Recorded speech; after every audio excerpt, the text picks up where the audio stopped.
Dans une société où on est jugé sur nos talents, on cherche à dépister, à voir quels sont nos talents. Quand on les trouve, évidemment, on se fait payer pour. Quand on les trouve pas, on se sent raté. Et évidemment, on cherche des gens qui vont nous reconnaître un talent, nous identifier un talent.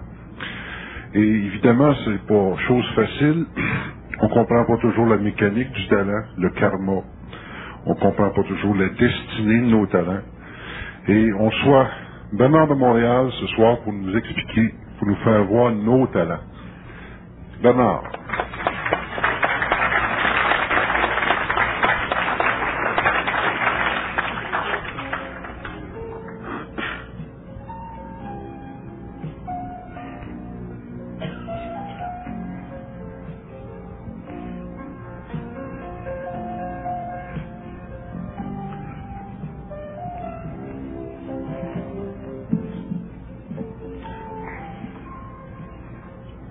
Bonsoir Bernard. Bonsoir.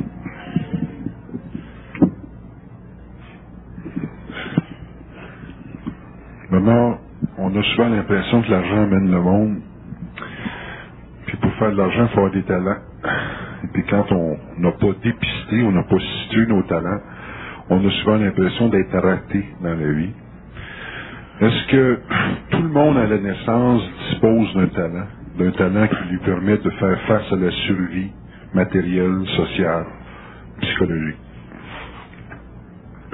Oui, tout le monde a des talents. Tout le monde a des talents, puis l'homme a des talents qui sont cachés.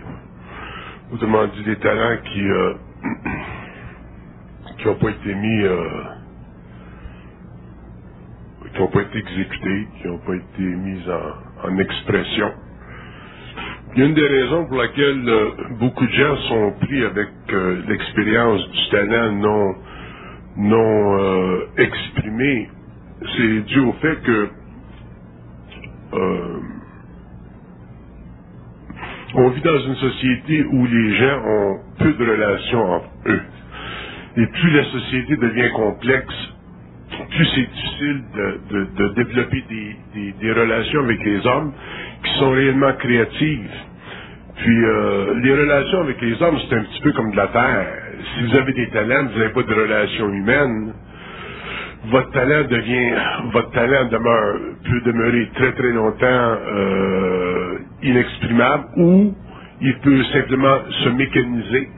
Les gens, par exemple, qui travaillent qui ont des jobs là, qui durent des 10, 15, 20, 25 ans, 30 ans, 35 ans, toujours la même routine. Ce sont des travaux qui sont aliénants, puis c'est très important pour l'homme, surtout dans une société moderne, d'apprendre à s'ouvrir, à développer des liens avec des hommes autour de lui. Puis ça c'est une conférence à faire, ça, parce que c'est très intéressant. Puis une fois que c'est fait, à ce moment-là, il s'établit des relations entre les êtres qui sont suffisamment fécondes pour que les talents qui sont cachés sortent. Un talent, ça fait partie de l'âme, ça fait partie des mémoires anciennes.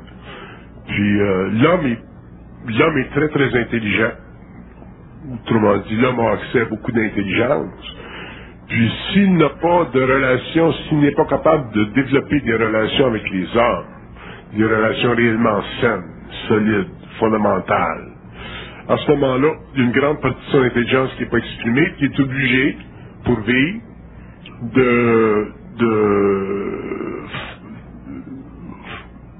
baser sa survie sur ses talents. Et ça, c'est très, très limitatif. Donc, vous diriez que l'individu qui se sent raté ou qui semble rater sa vie, c'est un individu qui manque d'association ou de relations humaines. Les gens qui sont ratés, ce sont des gens qui se sont vendus au système.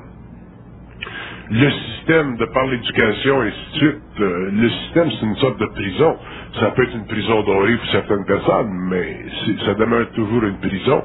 Puis un individu qui n'est pas capable de développer des relations avec les hommes, des relations réellement solides, ne peut pas bénéficier complètement du système, ne peut pas se créer des systèmes en parallèle, ne peut pas se créer de conditions qui, si le système devient trop saturé ou devient trop compétitif, ainsi de suite, ou trop sélectif, ces gens-là sont obligés à ce moment-là de se recycler. C'est ce qu'on entend parler aujourd'hui, de recyclage. Je pense que le problème du talent est basé fondamentalement sur le fait que les individus dans une société moderne, surtout, qui ne se connaît pas, parce qu'il y a beaucoup d'aliénation, il y a beaucoup de murs qui séparent les hommes, il y a beaucoup moins d'honnêteté aujourd'hui qu'auparavant, ainsi de suite. Je pense que le problème fondamental de l'homme concernant ses talents, concernant sa survie, l'élimination de la survie, la création ou de son énergie créative d'une façon réellement ouverte sur le monde, est dû au fait que l'homme ne sait pas se créer des alliances. Pour mettre en relief un talent, est-ce que ça doit nécessairement être reconnu de l'extérieur, ou si l'individu doit se reconnaître un talent? Est-ce qu'on doit absolument passer par le phénomène d'une popularité, exemple, quelconque, là, pour sentir qu'on a du talent, ou si on peut reconnaître qu'on a du talent soi-même? Le terme talent, ça me fatigue, parce que le terme talent, c'est astral. Dans le sens que la personnalité est totalement fondée ou connectée avec le mémoriel ancien de l'expérience. On devrait regarder l'expérience du talent puis l'amener un peu plus loin, puis parler de conscience créatrice. Mais conscience créatrice nécessite transmutation de la personnalité, passage de la personnalité à la personne, développement de l'identité. Là, à ce moment-là, l'homme se découvre de nouveaux talents, autrement dit, d'autres avenues créatives pour sa personne. Puis, à ce moment-là, il commence à être libre. Il peut faire des choix. Il n'est pas simplement limité à des choix qui lui sont imposés par une société. Si on retourne, par exemple, dans les années 50, la société avait besoin d'ingénieurs. Bon, c'était la grosse affaire, dans le temps. Tu t'en allais en ingénierie, puis tu avais un job. Aujourd'hui, le marché est saturé. Donc, il y a beaucoup de types aujourd'hui qui ont des maîtrises, des doctorats, des bachelors of science, puis ils ne peuvent pas se trouver de travail quand ils ont perdu leur job. Et ils restent sur leur job parce qu'ils ont peur de ne pas en trouver un autre, ainsi de suite. Et ça, c'est très dangereux parce que ça nous limite. Et ensuite, ça nous rend victimes des conditions politico-sociales, économiques présentes. Et plus ça va, plus c'est difficile, plus c'est difficile, plus c'est difficile. Puis après ça, les gens, pour une raison ou une autre, une raison qui est normale, se refient sur le système social et veulent que les gouvernements prennent soin des autres, donc ils perdent toute leur énergie, ils perdent leur liberté, ainsi de suite. Pourquoi? Parce qu'ils n'ont pas su se créer des alliances. C'est un problème que l'humanité, surtout les gens qui vivent dans des sociétés complexes, industrialisées, évoluées, vont connaître dans les années à venir. On commence déjà à sentir la soupe chaude. On va prendre par exemple, si on retourne 20-25 ans en arrière. Il y a 25 ans en arrière, on parlait de... On pouvait dire, être professeur à l'école, c'est une bonne job. Parce que pour nous autres, c'est un idéal dans ce temps-là. Bon. Les gens étaient relativement polis, les étudiants respectaient les professeurs, on n'était pas rendu dans l'âge du cégep encore, on avait l'ancien système, puis il n'y avait pas de drogue, il n'y avait pas tout le malaise d'aujourd'hui. Mais un type qui demeurerait fixé dans ce talent-là, d'être un prof à l'école aujourd'hui, c'est quasiment une initiation. Ouais. Il n'y a plus de plaisir. Bon, alors, s'il base sa vie ou sa survie sur un talent, puis il n'y a pas suffisamment d'esprit, pas suffisamment de capacité de se créer d'autres relations humaines ou des relations humaines pour réellement faire sortir de lui ce qui fait partie de son intelligence créatrice. Bon, mais il risque d'être un professeur dans une jungle. Puis éventuellement de faire un nervous breakdown. Donc, le talent, pour moi, c'est une... pour moi, ça peut demeurer, ça peut être une barrière psychologique pour l'homme. Puis je crois que c'est pas sain de regarder notre vie en fonction d'un talent. Il faut regarder notre vie en fonction de notre capacité d'exprimer ce qu'on est, ce qui est en nous autres. Puis ça demande des contacts humains. Est-ce que vous diriez que c'est plus important de savoir s'adapter dans la vie d'aujourd'hui que de développer un talent? Oui. D'ailleurs, on s'en va vers ça. Hein? L'homme moderne, l'homme du 21e siècle sera un être qui saura s'adapter. D'ailleurs, ceux qui s'adapteront pourront vaincre les conditions sociales, économiques, politiques. Ceux qui ne sauront pas s'adapter vont finir au bas de l'échelle, puis vont devenir les nouveaux pauvres de la société industrielle. L'homme doit s'adapter. Ça, c'est comme un type qui travaille dans une industrie, dans une petite ville, puis l'industrie elle brise, elle arrête, elle fonctionne plus, ça fait 25 ans qu'il travaille là-dedans. S'il n'est pas suffisamment intelligent pour se sortir de son talent, puis aller dans une autre direction, à ce moment-là, il est fait. Est-ce que compétence et talent, c'est synonyme? La compétence, c'est mécanique, c'est psychologique. C'est une forme d'intelligence. Seulement, c'est pas nécessairement créatif. Il y a des gens qui sont très, très compétents, mais ne sont pas intelligents. C'est pas parce que tu es compétent que tu es intelligent. Par contre, la compétence, une fois que tu es intelligent, ou quand tu es intelligent, ou quand tu es créatif, la compétence, elle devient très, très utile à ce moment-là parce qu'elle n'est pas mécanique. Elle peut s'adapter, elle peut varier, elle peut se moduler. La compétence, c'est ce que j'appellerais l'agressivité de l'intelligence créatrice. C'est ça de la compétence, parce qu'une personne qui est compétente, si tu regardes une fille qui travaille comme secrétaire, puis pour un avocat, puis tu rentres dans le bureau, puis elle tape son texte, puis une demi-heure après, c'est fait, elle est compétente. Il y a une agressivité là-dedans. Les gens qui sont compétents ont une certaine agressivité qui fait partie de leur intelligence. Par contre, s'ils sont réellement intelligents, conscients, ainsi de suite, éventuellement, la compétence ne devient pas pour eux boulet de canon, parce qu'il y a des gens qui souffrent de la compétence. Ensuite, la compétence veut devenir performant. Le patron, il voit ça. Fait que là, ils deviennent automatiquement exigeants.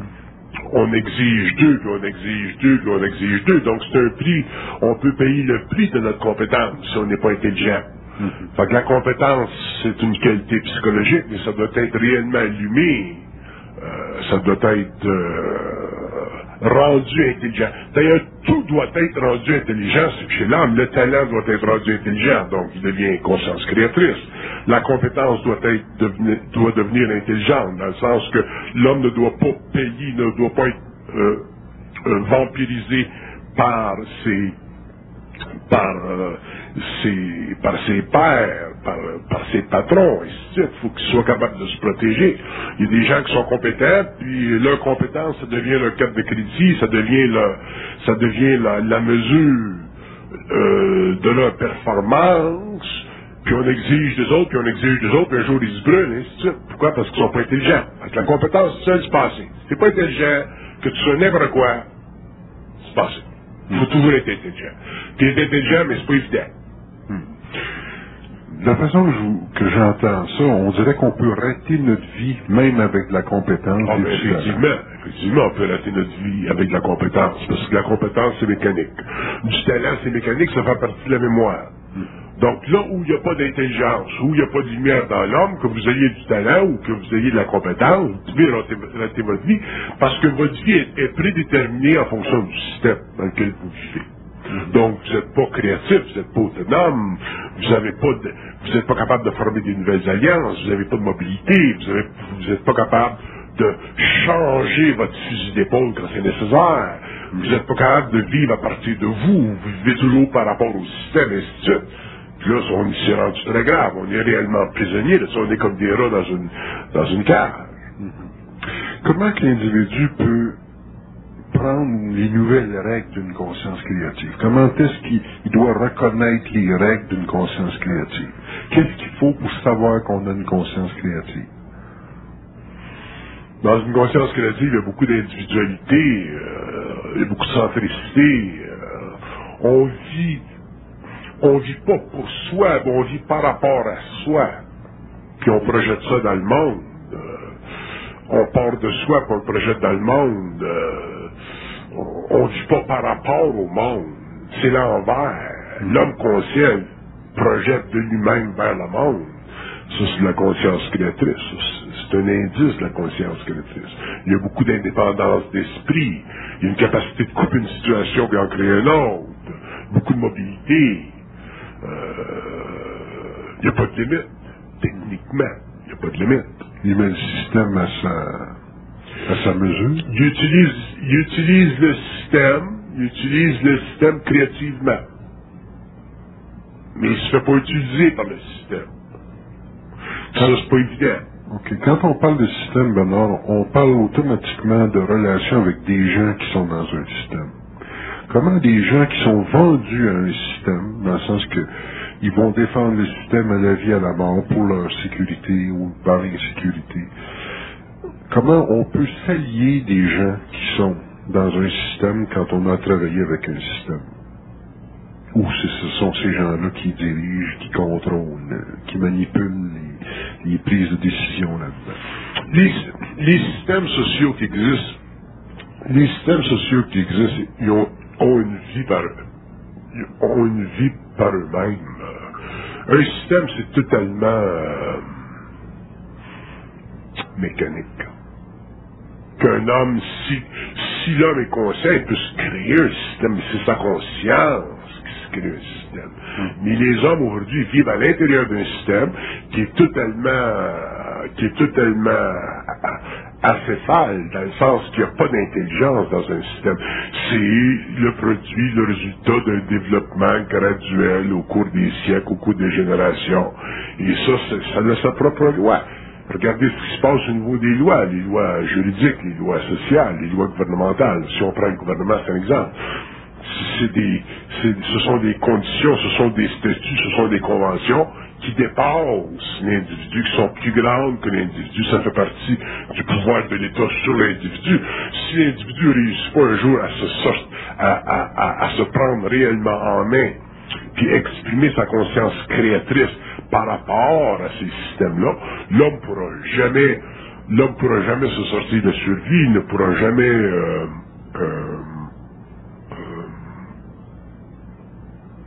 se rendre libre des conditions politico-socio-économiques. Donc, plus ces conditions-là deviennent difficiles, plus elles sont saturantes, plus elles sont compressantes, l'homme en est la victime. Et aujourd'hui, on est la victime de ceci. Je vais poser ma question différemment. Vous avez 10 personnes qui sont substantiellement intelligentes. Ils se créent ensemble un système. Quand est-ce que ce système-là va être en danger de devenir pas intelligent? Il va être en danger de ne pas devenir intelligent lorsque ces individus-là cesseront de se respecter. OK. Donc, vous voulez dire que tout système qui ne respecte pas l'individu devient mécanique. Il devient mécanique, puis il tombe sur les lois riemanniennes, astrales.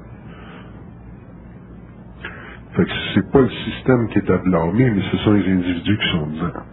Ce sont toujours les individus qui sont dedans, parce que ce sont les individus qui créent la société. L'État n'existe pas ou les systèmes n'existent pas par eux-mêmes, ce sont les individus. Par contre, dans une société évolutive, les systèmes, à cause de leur historicité, les systèmes sont devenus des forces, des prisons à l'intérieur desquelles les individus sont engoués, emprisonnés.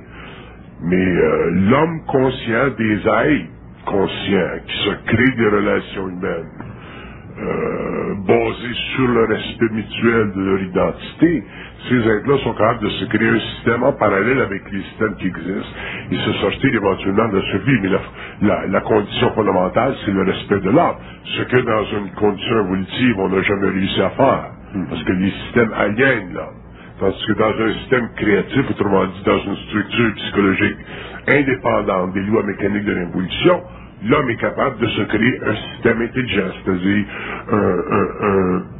une grille opérationnelle permettant à ses facultés mentales, émotionnelles et sa corporalité de se statuer à volonté. Ça, c'est un système créatif. C'est la fondation, c'est le potentiel fondateur d'une race racine. C'est ce que l'homme demain conscient, l'homme solaire, pourra demain se créer pour finalement se sortir de la survie. Sinon, l'homme sera totalement prisonnier des conditions qui s'en viennent. Bon, maintenant, une personne comme vous avez une conscience créative, vous l'avez déjà démontré. Est-ce que vous êtes capable, par le respect, de créer des alliances à l'extérieur dans des structures qui sont, entre guillemets, inconscientes ou qui sont mécaniques comme telles? Oui, dans la mesure où je mesure bien mes relations. Dans la mesure où je mesure bien mes relations. Vous lisez quoi par ça? En fonction de ma voyance. Je donne un exemple. J'ai appelé un type à Miami aujourd'hui, qui est un agent pour nous autres, là, qui travaille pour nous autres. Puis c'est un type qui est moral, il est honnête, c'est un bonhomme, mais il est pas vite, il est pas allumé. Faudrait lui donner un cours en communication. Tu envoies un fax, puis il te rappelle, tu es obligé d'appeler 4 jours plus tard pour te faire dire, bon ben ton fax il t'a pas de l'air. Mais pourquoi si tu m'as pas appelé pour te dire que t'as pas de l'air, je t'en ai envoyé un autre. Fait que c'est un homme, mais c'est un homme qui est moral, c'est un homme qui est moral. Donc, à ce moment-là, ben, parce qu'il est moral, mais je suis willing de continuer à travailler avec lui. Par contre, si j'avais à travailler avec lui dans un cadre où j'aurais besoin beaucoup de communication, et s'il me donnait pas de communication, à ce moment-là, je serais obligé soit de le laisser aller ou d'y donner un choc puis lui faire comprendre que pour former une entreprise telle que la nôtre, ça prend de la communication. Fait que ça dépend ce que tu veux faire avec l'homme. Ça dépend juste, ça dépend de tes besoins. Comme c'est notre agent. Donc, moi, ce que je vais faire, c'est que je vais acheter des choses à Miami ou aux États-Unis, puis je vais les acheter moi-même, puis je vais les faire transporter, shipper dans sa compagnie, puis lui, il va y prendre de là que les envoyer dans le sud, par exemple, en Haïti. Bon, à ce moment-là, je sais que j'ai tout le matériel. Je choisis moi-même le matériel. Mais je perds de l'énergie. C'est lui qui devrait le faire. Je devrais dire, bon, ben, j'ai besoin de telle sorte de machine, achète-moi ça, bang, puis fermer les yeux. Mais pour le moment, à cause de la compression du temps, à cause de l'embargo en Haïti, je peux pas faire ça. Fait que je suis obligé de prendre les choses en main. Mais un jour, là, quand ça va être plus tassé, cette chose-là, là, il va falloir qu'il se tasse, sinon, je vais m'en séparer. Fait que ça dépend toujours de tes besoins. Quand tu travailles avec des gens inconscients, c'est jusqu'où ces êtres-là peuvent être utiles. Puis le côté moral est important, parce que moi, je suis pas un homme, j'aime pas me faire voler, j'aime pas me faire décevoir, j'aime pas me faire désappointer, je perds trop d'énergie. Donc, à ce moment-là, je choisis les gens inconscients avec qui je peux travailler. Fait qu'ils sont peut-être pas aussi compétents que d'autres, mais au moins, je relaxe à ce niveau-là. Donc, est-ce que dans ces cadres-là où vous avez à négocier avec des structures qui sont, comme vous dites, mécaniques, le respect est possible au-delà du profit que les gens peuvent faire avec vous? Parce qu'aujourd'hui, si tu n'es pas payant pour quelqu'un, généralement, c'est assez difficile de garder la relation ensemble. C'est sûr que le respect est important. Mais est-ce que le respect, ça inclut le fait d'une profitabilité? Non, le respect, C'est-tu au-dessus ou au-delà? Le respect, c'est tellement fort, le respect. Dans le sens que je me parle. Pas le respect mécanique des conventions humaines. Mais le respect de l'homme, c'est tellement important, c'est tellement fort, qu'un être qui respecte l'homme, à ce moment-là, il peut s'attendre, en retour, d'un échange avec l'autre. Et la profitabilité, comme vous dites, c'est le résultat de ça. Le problème avec les gens, c'est que les gens s'intéressent plus au profit qu'au respect. Donc, à ce moment-là, le profit est conditionné à des conditions sociales, à des conditions politiques, à des conditions qui sont totalement mécaniques. Alors que l'homme qui sait respecter l'homme, la profitabilité, c'est une conséquence de ça. Puis, vous pouvez pas, ça se conditionne pas le respect, pour un être conscient. Le respect, c'est fondamental, ça fait partie de la conscience créatrice, ça fera partie de la conscience créatrice demain, ça sera totalement nouveau chez l'homme, ça permettra un renouvellement des relations humaines, ça permettra de la création des alliances, ça permettra réellement la fondation d'une race racine, ça permettra à des hommes de sortir, même, des tentacules du pouvoir, des systèmes sociaux qui existent, pour se créer des systèmes en parallèle. Mais ça se conditionne pas le respect, ça se monnaie pas le respect. C'est réellement l'amour de l'intelligence mentale, le respect. Et le respect que l'homme conscient connaîtra n'est pas le respect que l'homme de l'évolution connaît. Pouvez-vous la faire la différence entre les deux? Le respect de l'homme conscient, c'est équivalent à la présence de son esprit dans la matière. Autrement dit, quand tu es conscient, ton esprit est toujours là dans la matière, travaille avec. Tandis que dans l'évolution, l'homme était spirituel, l'homme avait des valeurs spirituelles, le respect pour l'homme faisait partie des conventions sociales, et ainsi de suite. Mais ne faisait pas réellement intégralement partie de sa conscience. Ça faisait partie des modes, des mœurs de son inconscience. Puis quand il arrivait des choses, des conditions, mais le respect sautait. Tandis que dans la conscience humaine intégrale de l'évolution, le respect fera partie des murs de la conscience humaine. Ça sera avec ça que l'homme pourra travailler, se créer des alliances, se créer des systèmes en parallèle, et réellement, finalement, se sortir de la survie, parce qu'un homme qui respecte un homme, et vice-versa, devient comme, ces êtres-là deviennent comme des frères, des frères, mais plus que des frères biologiques, des frères dans la lumière, des frères, réellement, ils se créent des liens puissants entre eux, puis ces liens-là n'ont pas d'ombrage. Est-ce que du respect, ça peut être, quand c'est bâti entre deux individus, est-ce que ça peut être testé par des événements? Oui. Le respect, ça peut être testé par des événements.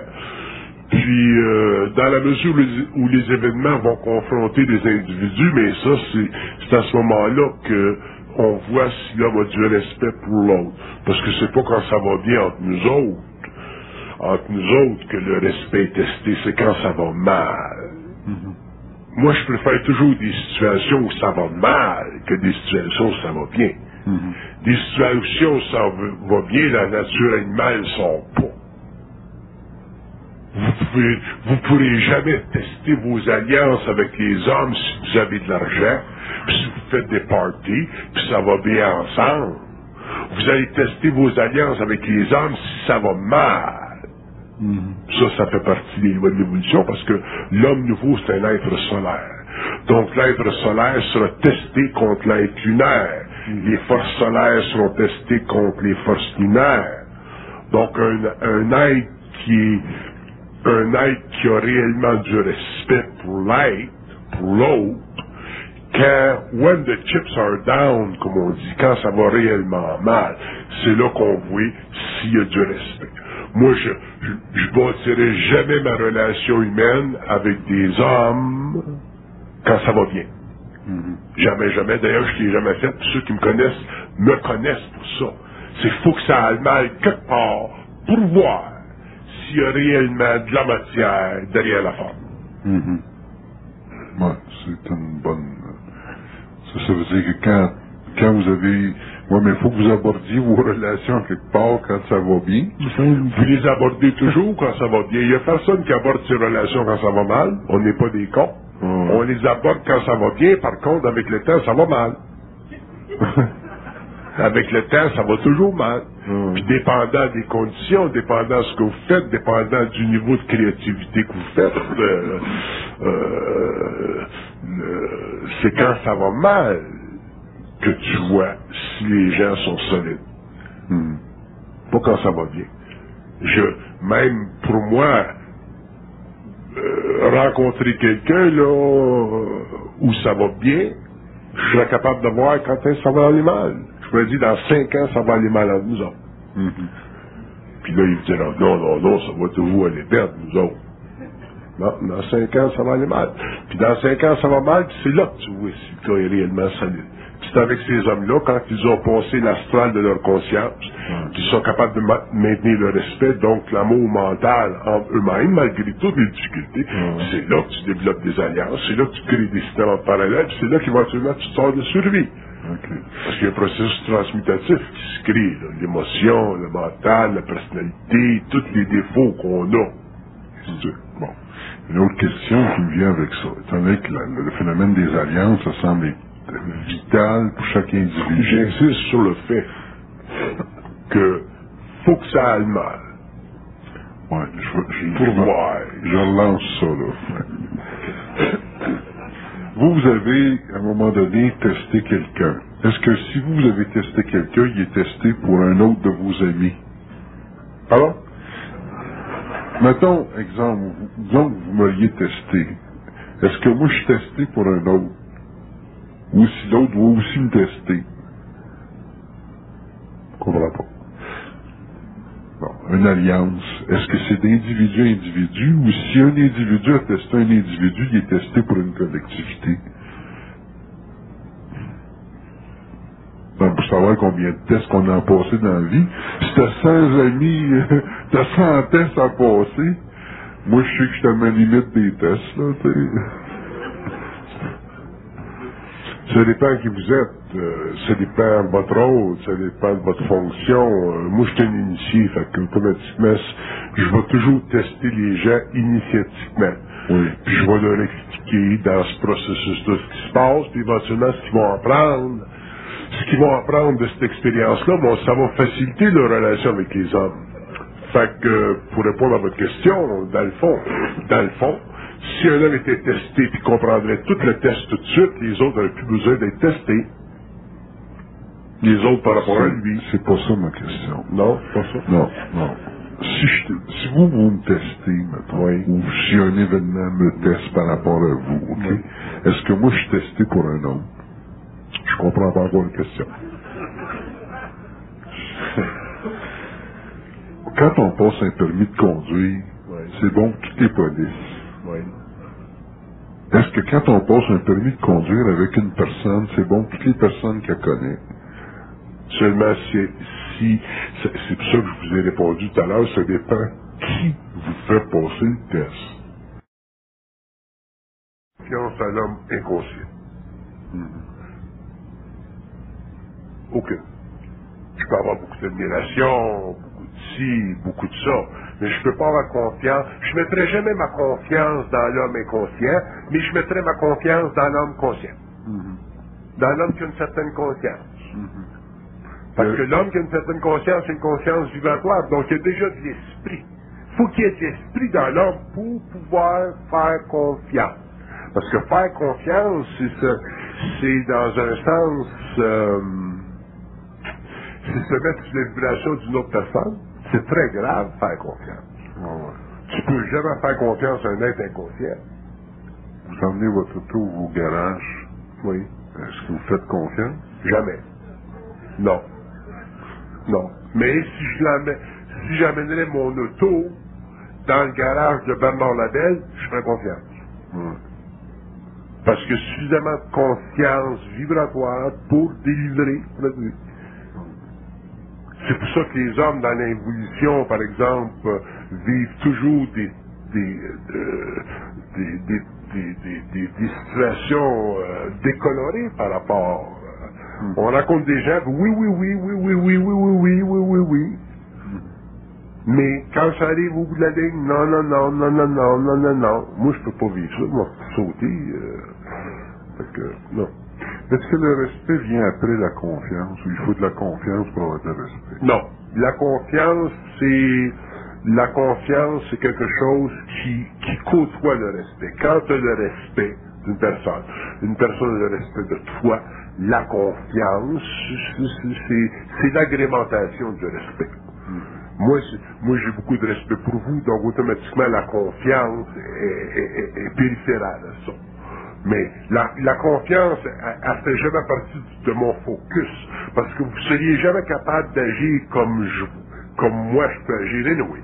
Parce que je peux pas avoir entièrement confiance. Mais je peux avoir du respect, par exemple, puis j'aurai suffisamment de confiance pour faire mon petit bout de chemin avec vous.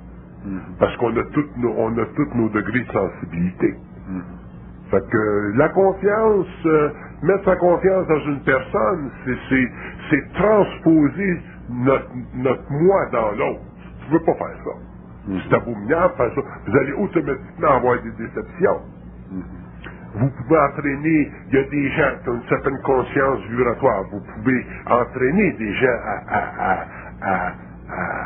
à réellement échanger avec vous, là, sur une base de ouais, moi, c'est très important, moi, la communication. Donc, échanger, là. Tu donnes un, puis tu reçois un, tu donnes un, là, ça devient une grande expérience, ça devient, là, c'est réellement, là, que vous parlez de compétences au niveau de communication. Bon, ben, ça, c'est intéressant. Là, à ce moment-là, vous avez de la confiance. Là, il faut avoir de la confiance très, très rapprochée. Vous n'avez pas de déception, OK. Les gens, généralement, vont parler de respect dans la création d'une alliance fondée sur une sorte de profit de l'échange, là, qui n'est pas nécessairement matériel, là, mais qui va en relation avec cette capacité de faire confiance à l'autre dans son jugement, dans sa parole, dans ses idées. La façon que vous parlez, c'est très restreint le champ de confiance qu'on peut avoir avec quelqu'un, indépendamment du respect qu'on a pour lui.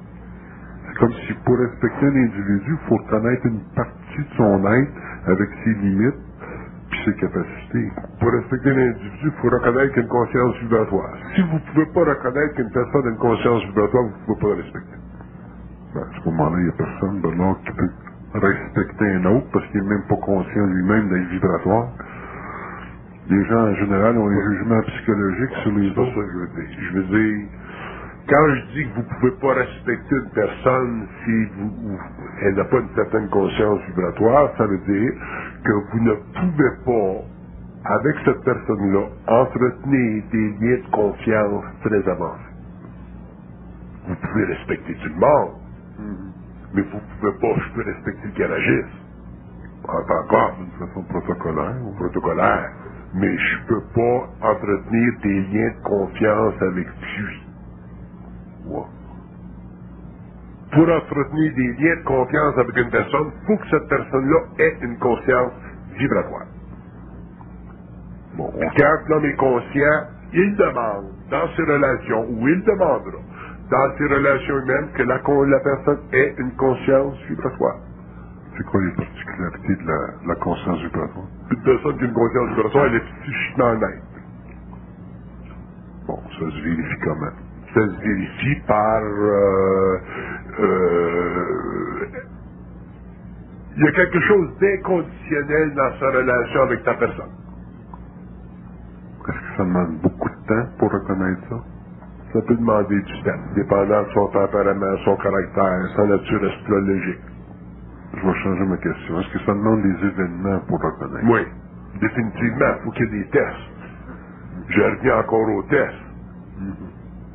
Vous ne pourrez jamais développer une relation humaine basée sur le respect, puis bénéficier en périphérie de ce que j'appelle la confiance, ou ce que vous appelez la confiance, si les gens ne sont pas testés dans cette conscience vibratoire.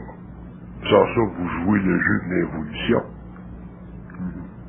Bon, ça, là, si je le comprends, là, la compétence d'un individu, ses talents, ce n'est pas suffisant pour le respecter. Non, parce que la compétence, c'est simplement un appui psychologique de son ego en fonction de la mémoire de l'âme.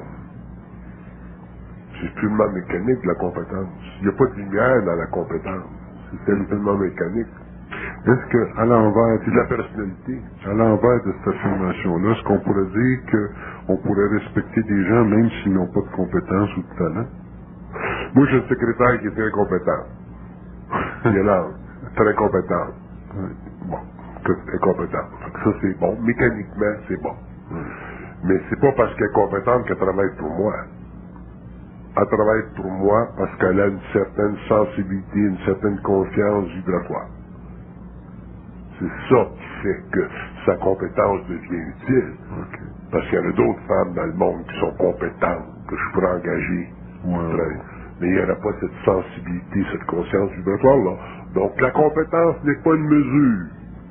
Du respect qu'on accorde à Non. Non, aucunement. Bon, ça, c'est un paramètre intéressant. À ce moment-là, vous respectez un individu sur la base de sa sensibilité. Sur la base de sa conscience vibratoire. Ouais. Même si elle n'est pas consciente. Elle peut avoir une conscience vibratoire vraie. Oui. Ouais. Une personne peut avoir une conscience vibratoire sans savoir qu'elle a une conscience vibratoire. Oui. Donc, elle va avoir une certaine sensibilité. Elle va avoir une certaine lumière. Ça se reconnaît comment? Ça par la fidélité que l'individu a? Non, non, ça se reconnaît par sa consistance. Tu la regardes aujourd'hui, tu la regardes dans 10 ans, tu la regardes dans 15 ans, ça ne change pas. Toujours pareil. C'est réel, ça fait partie de sa réalité, ça fait partie de sa personne. OK, donc une conscience vibratoire, ça a une permanence. Une conscience vibratoire, ça a une permanence. D'ailleurs, c'est la fondation même de la permanence. La conscience, une conscience psychologique, ça n'a aucune permanence. Aujourd'hui, ça va bien, mais ça va pas bien. Pourquoi? Parce que c'est polarisé. C'est basé sur des intérêts, c'est basé sur des profits, c'est basé sur la personnalité, c'est basé sur l'âme. Ça n'a aucune permanence. Un homme conscient ne laissera jamais tomber un homme inconscient. Jamais, jamais, jamais, jamais. Tandis qu'un homme inconscient va laisser tomber un homme inconscient. C'est l'histoire de l'humanité. Tout le monde laisse tomber. On est dessus le dos. Mais un homme conscient peut être obligé de se couper de liens. Ah, pas vrai. Se couper, c'est intelligent. Ouais. Se couper des liens qui ne sont pas suffisamment créatifs ou de personnalités qui ont trop de failles, ça fait partie d'être intelligent. Quand tu es intelligent, quand tu as une conscience créatrice, tu es indépendant dans ton esprit, tu peux pas fonder tes alliances sur des attitudes. Donc, c'est très,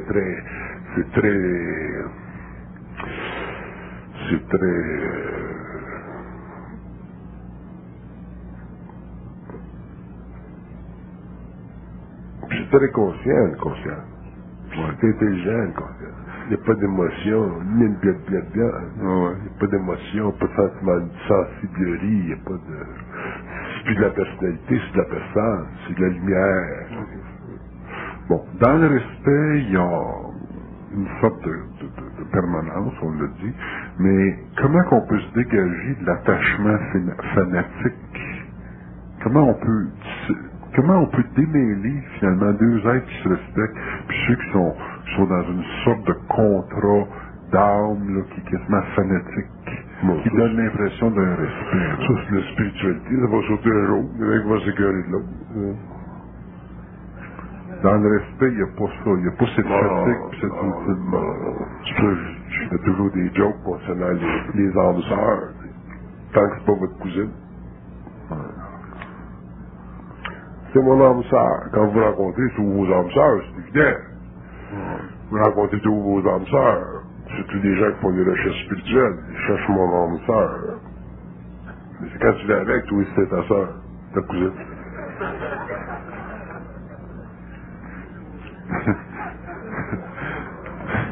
Dans une démarche où on a à se dégager de la survie, comme vous avez dit, vous mettez l'accent sur le fait des alliances.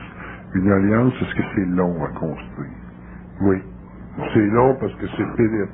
C'est pénible parce que c'est nécessairement transmutatif. C'est parce que c'est transmutatif, long et pénible que c'est solide. OK. Mais quand on parle long, c'est parce que vous avez un registre de temps qui est un petit peu inhumain des fois. Quand vous dites long, on peut, pour un être humain normal, là, C'est combien de temps long à bâtir une alliance? Non, c'est plus... Vous, 14 ans, 15 ans, il n'y a rien là pour vous, là, tu sais. Ouais. C'est ce registre de temps-là? Ben, pas nécessairement. Là, ça dépend des individus. Les individus se rencontrent avec différentes affinités. Il y a des individus qui se rencontrent, ça clique, boum, de même. Il y a des individus qui se rencontrent, ça clique moins vite. Ça dépend de ce qu'ils vont faire ensemble, ça dépend de leur registre, ça dépend des conditions de leurs incarnations, ça dépend des rapports qu'ils ont à faire, qu'ils ont ensemble, ça dépend des rapports de force qu'ils amènent ensemble, ça dépend de leur relation. Il n'y a pas de... Ça peut être une reconnaissance immédiate. Ça peut être immédiat, puis ça peut être 15 ans, 20 ans, ça dépend du transfert d'énergie qui doit être fait, ça dépend du travail qui doit être fait. Ça dépend des événements dans lesquels ils doivent se faire. C'est plus long de polir un diamant que de polir une pierre à savon. Par contre, un diamant, ça fait un travail beaucoup plus précis. OK. Est-ce qu'une personne... Vous pouvez pas vous attendre à rencontrer des hommes dans le monde qui sont importants. Importants, je veux dire, en puissance créative. Puis pouvoir travailler avec eux autres, là, puis ça se fait de même, là, parce que déjà, ces gens-là ont leur registre. Tu sais, Rabin, puis comment est-ce qu'il s'appelle, le chef des Palestiniens, Arafat, quand ça se rencontre, ces hommes-là, ils ont déjà un registre très élevé. Fait qu'avant qu'ils puissent réellement travailler ensemble, c'est long, puis c'est long, puis c'est long, puis se concorder. Tandis que les gens dans la rue, mais c'est facile de se rencontrer. Bon, c'est la même chose pour un être conscient qui rencontre un être conscient. Il y a un perfectionnement qui doit se faire. Puis souvent, ces gens-là ont des hauts registres. Puis il faut travailler dans ces hauts registres-là pour amener finalement ces êtres-là ensemble à pouvoir travailler ensemble. C'est ça qui est long. C'est toujours plus long de travailler avec un être qui a une grande responsabilité incarnationnelle qu'avec un être qui a une moindre responsabilité incarnationnelle. Parce que déjà, ces êtres-là ont des talents beaucoup plus puissants, mais qui sont astralisables. Tous les hommes sont astralisables, jusqu'à temps que les hommes passent une conscience mentale. Donc à ce moment-là, ils passent du talent à la conscience créatrice. Tout ça, c'est là. C'est ça qui est là. OK. Donc, le respect, c'est un travail qu'il faut faire avec une personne. Non. Le respect, c'est une condition mentale de votre esprit par rapport à l'esprit de l'autre. C'est un instantané, ça. Mais que l'homme n'a pas facilement, parce qu'on a trop de personnalité. Puis on est conscient, mais puis ça devient facile. Donc, ce que vous dites, c'est que fondamentalement, on est tout apte à respecter, mais on est voilé. Et qu'on doit défaire ces voiles-là pour faire éveiller le respect. Fondamentalement, on n'a pas d'idée qu'est-ce que c'est le respect. C'est parce que ça revient souvent, vous, le respect, comme étant comme la base pour éliminer la survie, pour parce que je parle de l'homme évolutif. Oui. L'homme en évolution de conscience, qui passe de l'évolution, qui s'en va vers l'évolution, qui reconnecte avec son double au niveau télépathique, doit éventuellement prendre conscience vibratoire du respect. Ça doit faire partie de sa conscience vibratoire. Ça peut pas être autre. La transmutation va le créer, ça, cette condition-là. Sinon, l'homme ne pourra jamais descendre cette énergie-là dans la matière et créer les fondations d'une nouvelle conscience raciale. Est-ce que les forces de la lumière peuvent fragmenter intégralement la conscience psychologique d'un être pour l'amener à respecter ou à se faire respecter par un autre? Les forces vibratoires, les forces de la lumière peuvent faire n'importe quoi, ça dépend de leur contact avec l'homme, ça dépend de sa source universelle, ça dépend de quelle planète il vient, ça dépend de son circuit universel, ça dépend de son statut universel, ça dépend de son rôle occulte sur la planète. Effectivement. Fait que les conditions de respect sont pas applicables pareil pour tout le monde. Elles sont pas applicables pareil pour tout le monde. Non, parce que le respect, c'est un outil de travail sur une planète. Un homme qui a un rôle à jouer, qui a une certaine envergure au niveau d'un rôle à jouer sur une planète, automatiquement, s'il est conscient, va devenir un être avec lequel ou pour lequel le travail va devenir réellement un outil chirurgical dans ses relations humaines. Le respect va devenir un outil. Ah oui, ah oui, oui. C'est un respect. T'as pas besoin de grand-chose dans la vie, tu sais, pour fonctionner. Si t'as du respect, tu peux aller bien loin. Si t'as pas de respect, tu peux aller bien gros. Est-ce que vous avez dit que c'est avec le respect que l'individu va être capable de s'adapter d'un temps? C'est avec le respect que l'homme va être capable de développer des liens qui vont permettre finalement une adaptation sociale très avancée qui permettra éventuellement à des hommes, quelles que soient les conditions socio-économiques ou politiques, de passer à travers la grande phase astrale alimanienne de la civilisation industrielle. Ouais. Dans l'évolution à venir, on parle beaucoup d'apocalypse et de situations extrêmement difficiles. Est-ce que le mental des gens sur la planète va être très attaqué? Très attaqué. Ben, ça dépend des individus. Le mental de l'homme va être attaqué en fonction de ses craintes, en fonction de sa personnalité, en fonction de du caractère évolutif de sa conscience ou de son inconscience. C'est évident que le mental va être plus attaqué parce que l'astral devient de plus en plus fort. Puis le contact entre l'homme et les forces de lumière s'établit de plus en plus. Donc, il y a une polarisation des forces cosmiques sur la Terre. Bon, est-ce que le respect peut neutraliser ces états-là?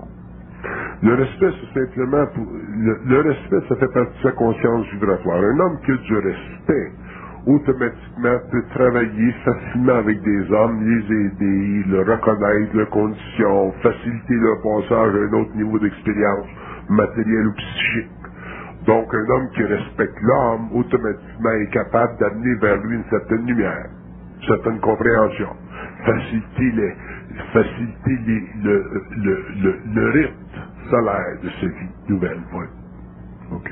Donc, il peut neutraliser les insécurités puis les peurs des gens. C'est ça. Parce qu'il y aura l'intelligence qui ira avec son respect. Mais il faut qu'il ait du temps. Ben, le temps, ça fait partie du développement de sa propre conscience. Non, mais je veux dire, dans la relation, il faut qu'il y ait quand même le temps. Il y a tout du temps. OK. Donc, c'est impossible dans une société qui perd les pédales de penser qu'on peut respecter tout le monde. Bon, non, tu ne peux pas respecter tout le monde. C'est pas nécessaire non plus. C'est parce que pour un être spirituel, ça semble être une sorte de prérequis, respecter, aimer une collectivité. Ouais, mais ça fait partie de la conscience spirituelle astrale de l'homme évolutif. Tu sais, j'ai toujours le portrait, moi, le portrait de la bonne sœur ou du bon curé ou de la bonne personne. C'est les gens qui sont fins, là, qui sont bons, ils sont toujours fins, ils sont toujours bons tant que ça va bien, mais quand ça va mal, tu vois que il sort des petites épines de la colonne vertébrale.